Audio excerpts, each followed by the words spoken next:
मीठी, जंगल में मोर नाचा किसने देखा? मीटो।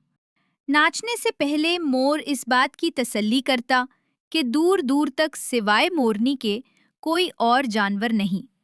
जंगल के दूसरे जानवरों और परिंदों की तरह किसी की मौजूदगी महसूस करने की तेज हिस्स इस काम में मोर की मददगार साबित होती। इसके बाद मोर बेखुद होकर खूब नाचता। इस तरह मोर के नाच को सिवाय मोरनी के और कोई नहीं देख सकता। अच्छा, ऐसे होता। जी हाँ, ऐसे ही होता। क्या आपने कभी मोर को नाचते हुए देखा है? अगर देखा है तो कहां? अपना जवाब कमेंट सेक्शन में तहरीर कीजिए। मीटू एंड मेटी की करारी बातें सुनने के लिए हमारे चैनल को लाइक, सब्सक्राइब और शेयर करें।